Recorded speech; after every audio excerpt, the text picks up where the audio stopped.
por ahí. ¿Qué tal, Alberto? Buenas tardes. Hola, Diego buenas Huberman tardes. lo saluda. ¿Qué tal? Digo, mucho gusto. No sé si yo no estoy muy acostumbrado al Meet, estoy más acostumbrado al Zoom, pero de todas maneras veo que me veo y lo veo. Así Eh, que creo, es impecable, nos vemos exactamente igual, la mecánica es la misma, así que de acuerdo, bueno, está... buenísimo. Gracias por la introducción. No, por favor, doctor. Bueno, nos ponemos de frente a un tema que tiene muchas aristas. Una de ellas, bueno, por un lado, y tiene muchos prejuicios también, ¿no? Hay mucha gente que por ahí habla del tema sin saber y por eso creo que su opinión es indispensable en este caso. Una de las cosas que me parece que están más instaladas es la diferencia entre un embrión congelado, por ejemplo, y un aborto. Claro. Bueno, un embrión, o congelado o no congelado, un embrión no es lo mismo que un ser humano porque si bien tiene la información genética para formar un ser humano, necesita de otra información que obligatoriamente la da el útero de la gestante, el útero de la madre durante los meses del embarazo. Esa otra información no solamente es alimento, oxígeno, anticuerpos, sino también un ambiente en el cual la información genética que trae ese embrión es expresada de manera adecuada para que termine al fin del embarazo en un feto que nace y da un bebé. O sea que claramente no son lo mismo. El embrión es un proyecto de ser humano, pero no es un ser humano.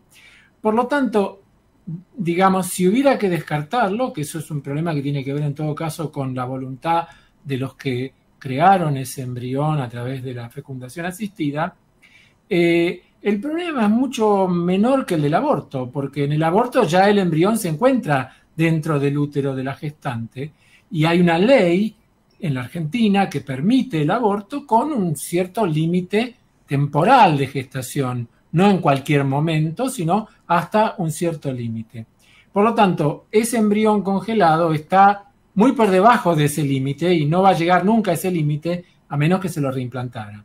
Así que yo no tengo dudas que no se puede, digamos, recurrir a ideas relacionadas con el aborto al momento del descarte de un embrión congelado. Entiendo. No sería ni por lejos algo asimilable a un asesinato. O sea, muy lejano de eso.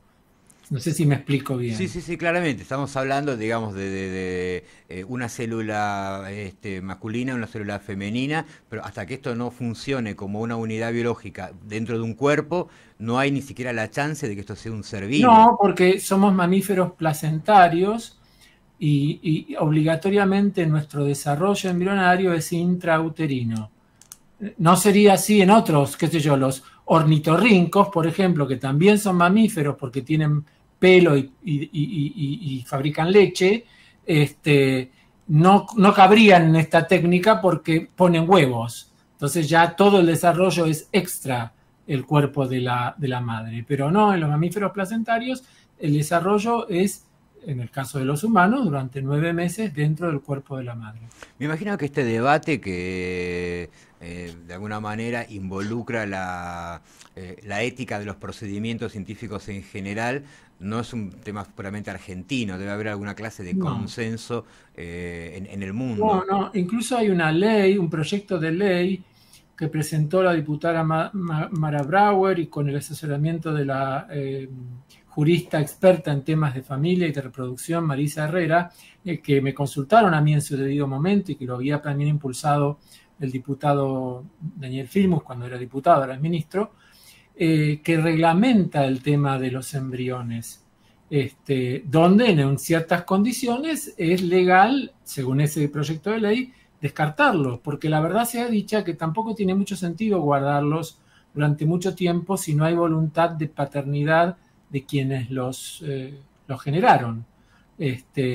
Y además voy a decir algo, yo no soy médico, no soy experto en fecundación asistida, pero he escuchado a expertos en fecundación asistida que en general cuando unos embriones pasan mucho tiempo congelados, su viabilidad exitosa no es tan buena como de los embriones recientemente formados. Por lo tanto, tampoco es una práctica que desde el punto de vista médico sería deseable implantar embriones que estuvieron muchos años congelados.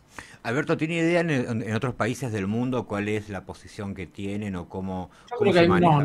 no tengo datos precisos, pero estoy seguro que en los países donde está permitido el aborto, como el nuestro, no hay duda de que también está permitido en ciertas condiciones con el, digamos, el beneplácito de quienes lo generaron, el descarte de los embriones en cierto momento, o un tiempo dado.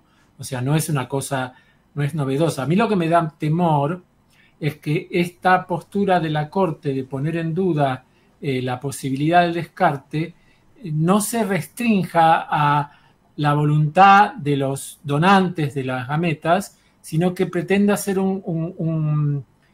algo puesto a consideración nuevamente de la población cuando ya se puso a consideración de la población la ley del aborto. Por lo tanto, es como si se estuviera revisitando de alguna manera los conceptos que ya habían sido discutidos y laudados por el Congreso en la ley del aborto. Sí, yo tengo entendido que la ley a la cual le faltaba, me parece que reglamentación, pero estaba consensuada incluso por los distintos bloques parlamentarios, lo cual me pareció muy interesante por otra parte, ¿no? Porque deben lograr un acuerdo respecto de esto. Establecía cuatro instancias o cuatro motivos por los cuales estos embriones congelados podían ser con la voluntad de los dos involucrados descartados, ¿no? Y faltaba reglamentarlo.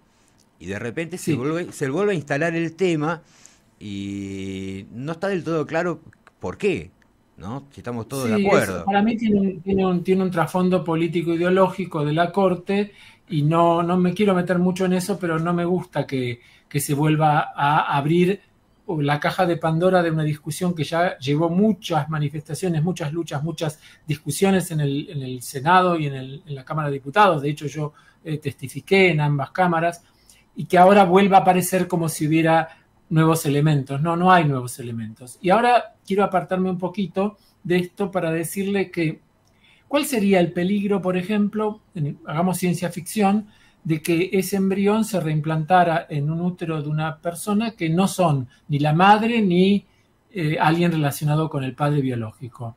Bueno, nacería un bebé que su su relación con sus padres no tiene por qué ser la biológica, es la relación que importa. Lo que hace a los padres, a la mamá y al papá, no es haber puesto las gametas, es cómo se quiso, se crió, se educa, se ama, se estimula a un ser humano.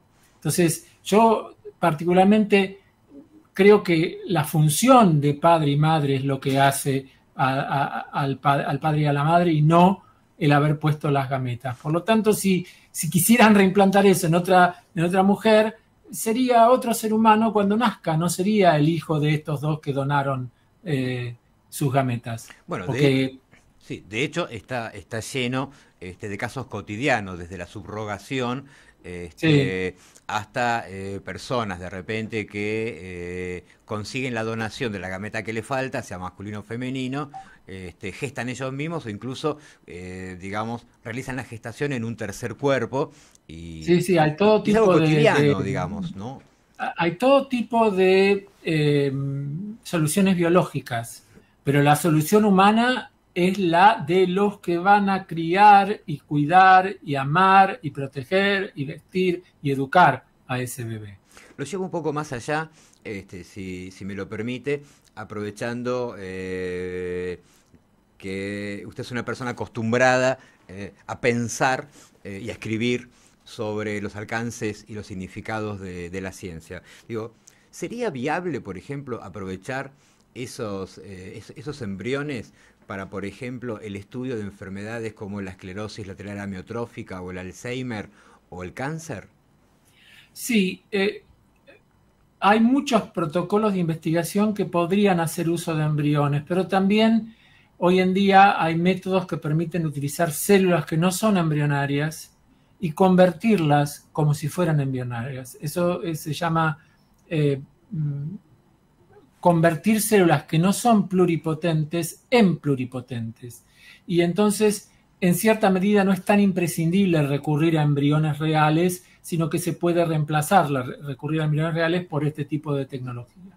Y eso se usa en modelos animales también, porque no, la cura de las enfermedades no podría existir si no se trabajara con modelos animales como ratones o ratas o incluso a veces monos, porque no se puede experimentar con los humanos sin pasar antes por modelos animales. Entonces hay toda una batería de procedimientos que no necesariamente recurren a embriones humanos, pero en algunos casos podrían ser útiles. En vez de descartarlos, donarlos a un laboratorio que utilice sus células para hacer estudios que tiendan al mejoramiento de la salud y de la calidad de vida de los humanos. Entiendo. ¿Cuál es la frontera de la bioética hoy? La ética y la bioética básicamente lo que tienen que evitar es hacer el mal a otro ser humano. O sea, parece una verdad de perogrullo, parece trivial, pero lamentablemente hay muchas mentes que haciendo ciencia o no haciendo ciencia, haciendo otras cosas, presuponen actitudes que hacen daño a otros. Entonces la ética y la bioética está fundamentada en el hecho de evitar el sufrimiento, evitar el daño, evitar la discriminación, evitar los sesgos en las prácticas respecto de otros seres humanos. Entiendo. Doctor, usted es una persona que está, digamos, si tuviéramos que utilizar una metáfora futbolística, si me lo perdona, integra, digamos, la selección. Es un jugador de élite, ¿no? No soy muy futbolero, pero confieso Yo tampoco. que me apasioné con el Mundial, sí. Yo le confieso que del fútbol sé que se juega con una pelota redonda, es todo. Ah, ¿usted es menos que yo todavía? Muchísimo menos, ¿no? Sí, pero sé que es eso, que es redonda, ni siquiera es el tamaño. Eh, pero me parece que es interesante compararlo en ese punto, ¿no? Y digo, bueno, una persona que está en esa frontera, digamos, de la vanguardia de la ciencia, ¿cómo se imagina el porvenir de la ciencia en 20 años, por ejemplo? Me están Me llamando están por teléfono llamando. y tengo que declinarlo. Claro. Discúlpeme. No, Si me da, no sé si yo sí, estoy al aire, no, sí, ¿no? sí, Bueno, absolutamente. trataré de, Pero está vestido, así que quédese y tranquilo. no, trataré bueno, ya no me llaman más. Eh, Estoy en la oficina del instituto, por eso digo, no estoy. A ver, yo creo que la ciencia siempre va a ir avanzando porque el universo de lo que desconocemos es mucho mayor que el universo de lo que conocemos. Y la ciencia siempre busca nuevas preguntas que surgen a partir de las respuestas obtenidas. En general, cuando nosotros planteamos una pregunta y hacemos un experimento, lo que surge al final del experimento son nuevas preguntas. Entonces, es una cadena sin fin. Y además la ciencia es un camino absolutamente fascinante de abordaje del conocimiento, no es el único. Yo soy muy respetuoso de otros tipos de conocimiento, fundamentalmente en las artes, en la espiritualidad, en el sentido de lo artístico, la belleza, la naturaleza, etcétera. Pero la ciencia es apasionante en sí misma. Entonces yo lo que veo es que sí, que vamos a ir cada vez convirtiendo, por ejemplo, algunas enfermedades que eran agudas en crónicas. No las vamos a erradicar no vamos a erradicar el cáncer, porque el cáncer es inherente a la característica existencial de las células. Pero lo que estamos haciendo ahora es convertir algunos cánceres que eran fatales, letales, en enfermedades crónicas que permiten una alta sobrevida de los pacientes, gracias fundamentalmente a los anticuerpos monoclonales.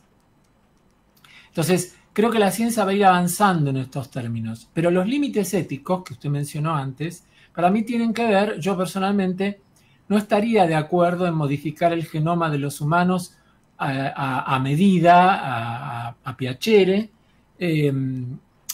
porque eso generaría variantes genéticas de humanos que algunos con poder económico podrían tener acceso y otros no, y aumentaría las ya existentes diferencias de posibilidades y de clases que existen en nuestras sociedades. Por lo tanto, yo no estoy a favor de mejorar la especie humana a través de la genética sí estoy a favor de curar enfermedades, pero no de crear nuevas variedades de humanos que en el futuro y no tan futuro podría ocurrir, ¿no? humanos que, por ejemplo, genéticamente sean resistentes a ciertas enfermedades, que sus hijos también lo sean y que otros no. Entonces, eso es un tipo de medicina que sería elitista y que es al revés que la vacunación, porque la vacunación es democrática. La vacunación protege al que se vacuna y a los que están alrededor, incluso si no quieren vacunarse. Entonces, es un método, yo diría, ultrademocrático de proteger y de hacer medicina preventiva. Pero bueno, no estaría yo de acuerdo que en el futuro se hagan modificaciones genéticas de los humanos como avance de la ciencia. La ciencia siempre tiene que estar controlada por la sociedad. No puede, los científicos no podemos no rendir cuentas a la sociedad de lo que estamos haciendo. Entiendo. Doctor, lo dejo tranquilo, que No, siga... yo estoy muy contento. Ya la Ah, persona que me hablaba no me habla más. bueno, no sabemos quién era, o sabemos quién era. De todos modos, le mando un abrazo muy grande y le agradezco enormemente que haya tenido la generosidad de charlar un ratito conmigo. Gracias, en Bueno, serio. le agradezco mucho a usted y gracias por llamarme.